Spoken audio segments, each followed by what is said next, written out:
Warming up. Yeah, we'll do what the singers do. Hey guys, what is up? Welcome back to the YouTube series. I appreciate all the comments and all the likes that was on the last episode from the back workout we filmed. Today we are doing something a little bit different. We're going to be going through my current blood work. I'm currently on a TRT dose and I've been on that for about sort of 10 to 12 weeks now. So today we're going to run through the bloods and what to look out for when you're interpreting bloods from a bodybuilding standpoint. I want to start this video off and say I'm not a medical professional. Any advice I give is purely from an entertainment standpoint. So for those of you who don't know, recently we've had a clinic built down the side of the house for my wife and her twin sister, who are both medical professionals. The business is called Mirror Image Clinic, and that is a business that provides such services as blood work, irrigation, cryotherapy, and vitamin IV, and a few other services too. So today, like I said, I'll be going through my blood work. The reason why I'm going through it from a bodybuilder standpoint is because sometimes from a medical standpoint, some of the markers can be misinterpreted if you don't fully understand the bodybuilding lifestyle. So I'm just going to run through that today and show you what markers to look out for when you're trying to interpret blood work. All this information and more is actually on the SN Education site. Dr. Dean is probably the best person to learn from when you're trying to learn about bloods. He has the practical and the theory of doing blood work, being a bodybuilder himself. So all that information is on the tier 2 of supplement needs education. So if you guys want to get signed up on there, you can learn a lot more about it. So what I'm going to do, I'm going to get ads to put the bloods up somewhere, and we're going to get to run through them marker by marker and just explain to you what we're going to be looking out for. So a couple of weeks ago I had my blood tested, I had the full check, and then I was looking out for certain markers that for me I have a genetic predisposition to. So every time I've had bloods done before, my markers are generally good, my kidneys are good, my liver's are good, my blood count's usually pretty good, everything else is okay. The one thing that I'm slightly at high risk is my cholesterol. Again, that's a slight genetic predisposition because my dad has always had bad cholesterol, and I always have struggled with my cholesterol whether I'm on or off cycle. So first things first, we are looking at full blood count, and this looks at the red and the white blood cells. The main ones we want to be concerned with when checking these markers is the hemoglobin, the red blood cells, and the hematocrit. So the hemoglobin is made in the kidneys and it transports nutrients and oxygen around the body.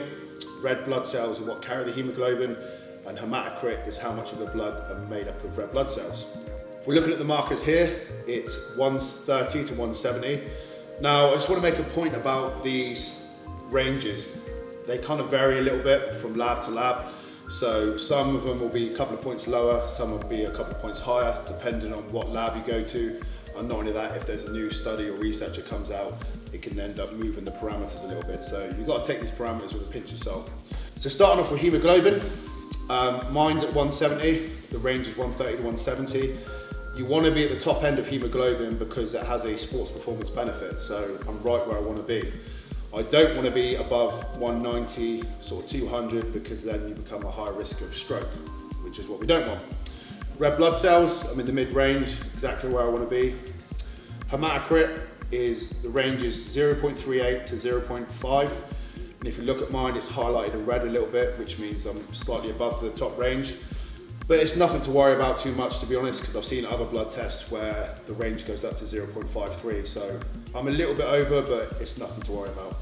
Then moving down, we've got mean cell volume, red cell distribution, mean cell hemoglobin, all in range, all mid-ranges there. Now moving down to the white blood cells, we've got the neutrophils. If you can see that, mine's slightly suppressed. Now, neutrophils is a type of white blood cell, and it's the body's main defense against bacteria, funguses, and viruses. And the best analogy I can give is basically neutrophils is like a little Pac-Man, and it goes along and it engulfs anything the body deems to be threatening to it. Now, like I said before, I'm on a TRT dose, which means I'm injecting exogenous hormones into my body. The hormones are oil or water based, so when it goes into my body, the neutrophils see this and they try and attack it. Now, that doesn't really do anything. It can't degrade or destroy the hormone. It's just letting me know that the body's trying to attack that hormone as it sees it as a foreign body.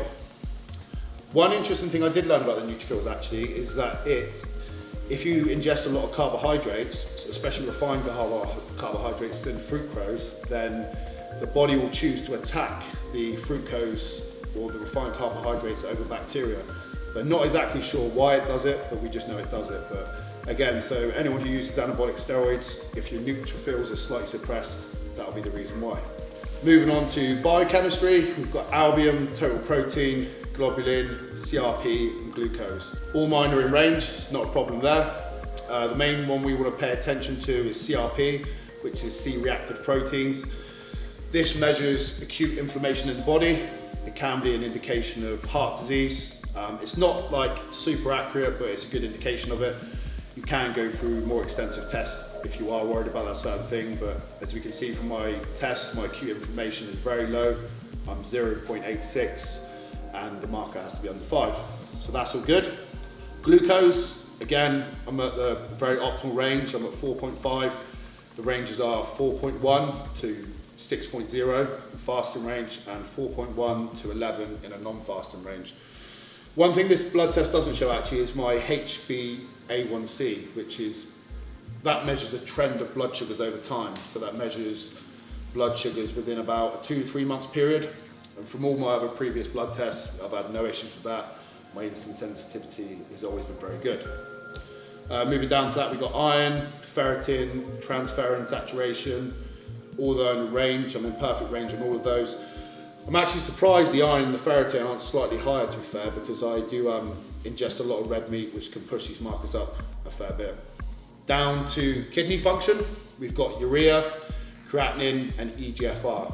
So urea, you can see is slightly elevated on mine. The ranges are 2.5 to 7.8. I'm on the slightly high side of 9.5. So urea is a biochemical pathway that converts ammonia into urea.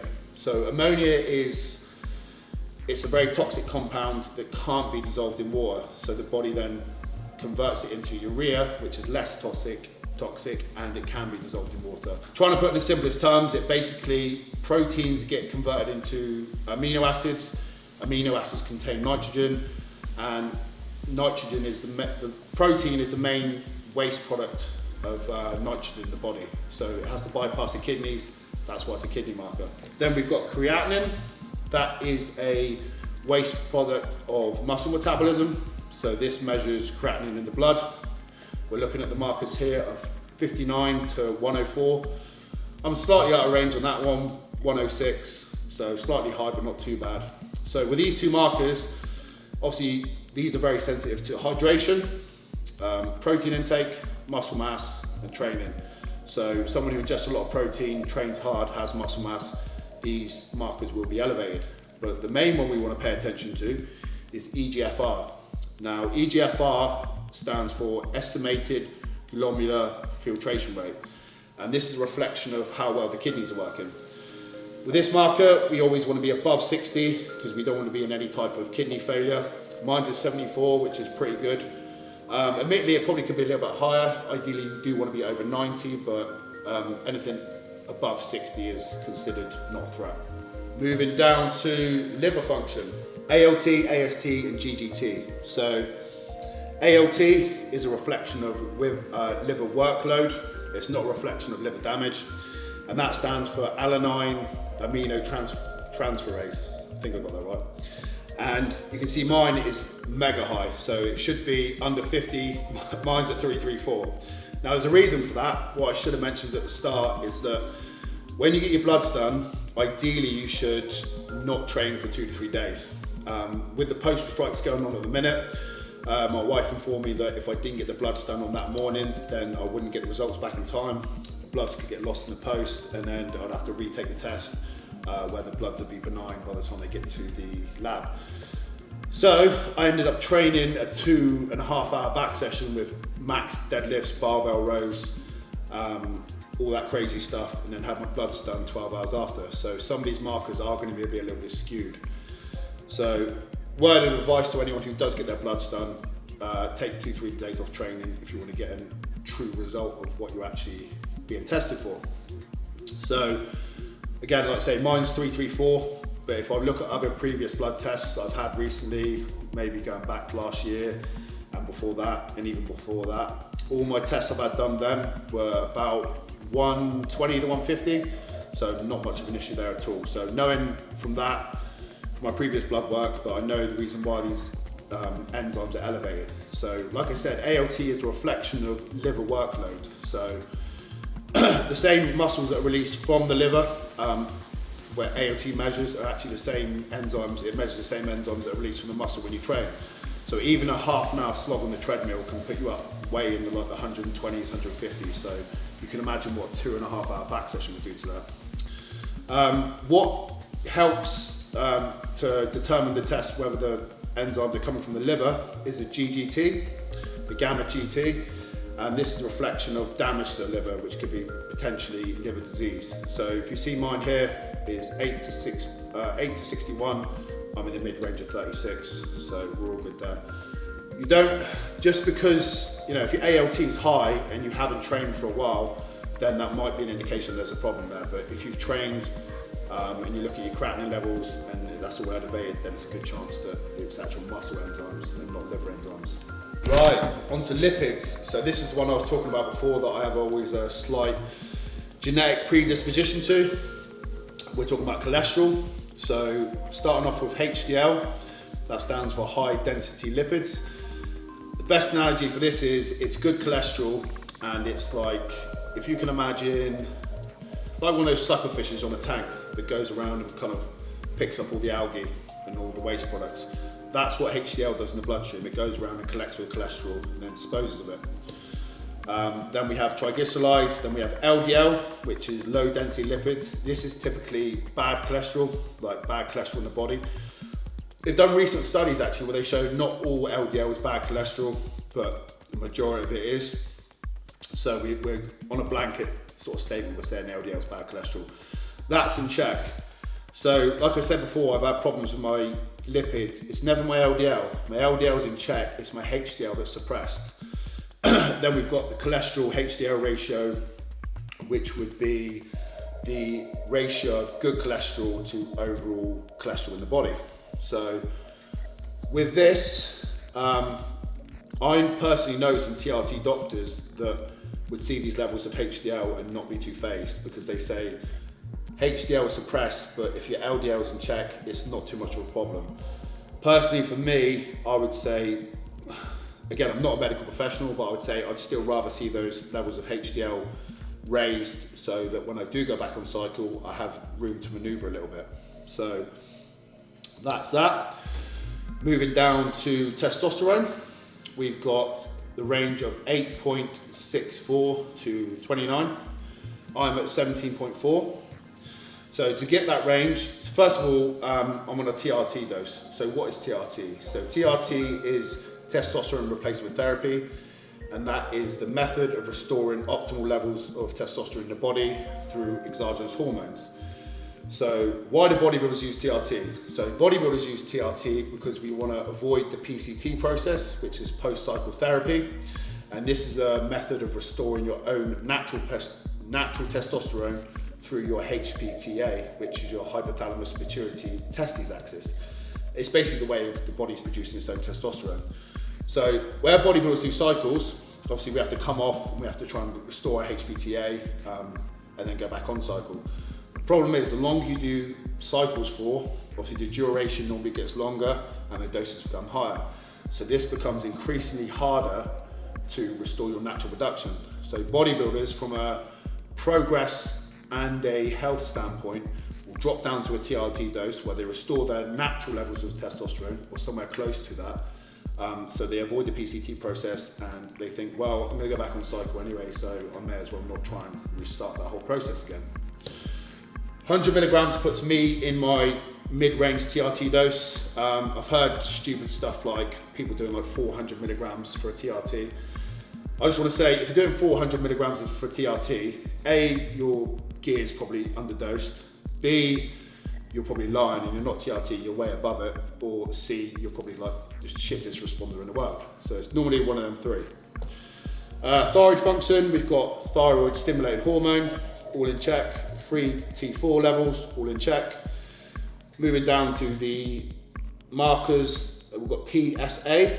That stands for prostate specific antigen. And this measures a protein that's released from the prostate gland that can mean enlarged prostate or some sort of prostate damage. But again, this is more of a blanket test. You probably want to get, if you're worried about your prostate, I'd get more of an extensive test than this because it's a very vague test.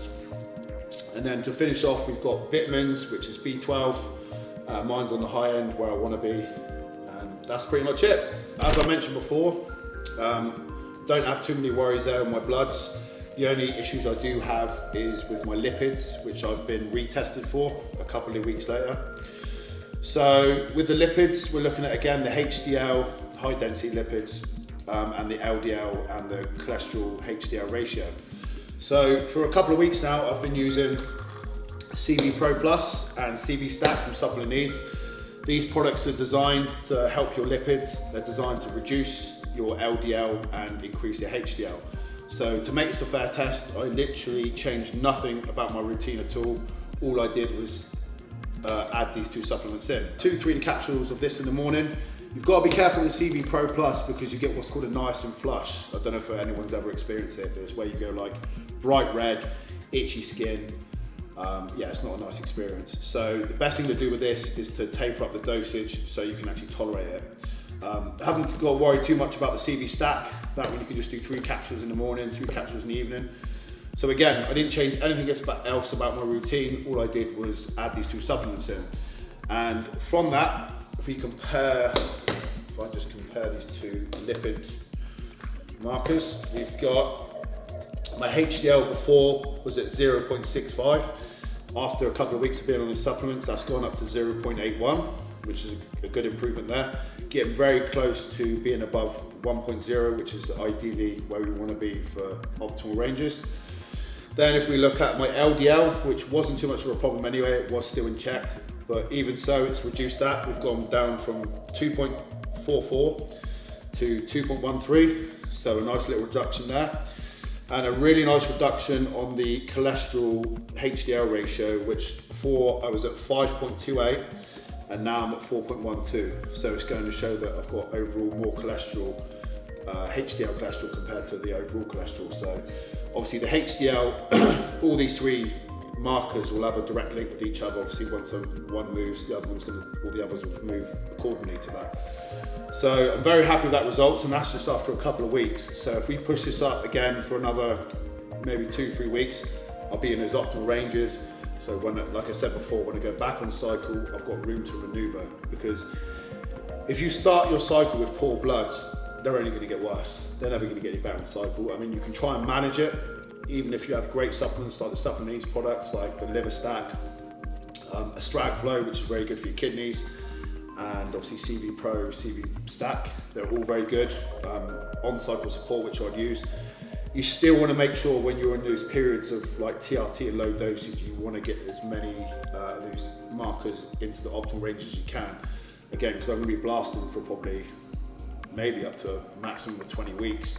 So I want to make sure that all these markers have room to maneuver on cycle. So as this series progresses, you're going to be seeing how much blood work I personally get done. And this is not just because I've got a clinic in the side of a house. This is generally what the kind of protocol I've been following since I've got into bodybuilding. So it's important that anyone who is on cycle or off cycle, it's very important that we keep frequent with blood work, because these markers are never set in stone. So they're all subject to change depending on what you're taking and what you're doing. So it's something that I advise everyone to do, get your blood work done consistently. You don't have to overdo it. I'm not saying get it done every 2 weeks or something to check, but I'm talking about at least every kind of 6 to 8 weeks, get checked. And the most important thing is get checked when you're on cycle. It's okay for me to sit here now and say, all my bloods are fine. Well, yeah, I've been on TRT for 12 weeks. They should be okay, right? Because I'm at my lowest dosage usage. So the most important thing is get you checked when you're on cycle, because if you spend more time on cycle than you do off cycle, then getting bloods done when you're on cycle is going to be more of a true reflection of what you look like most of the time. So like I said, I can't stress that enough, guys. Get your blood work done while you're on cycle. don't bury your head in the sand, and make sure all your health checks out okay. Any questions you guys might have, leave a comment in the section below. Please like and subscribe so I can bring you more of the same content. Like I said, if there's anything you guys want to see from this episode or anything, whether it's day in the life, types of training, anything like that, just drop a message or drop a comment and we'll try and integrate that into some of the series.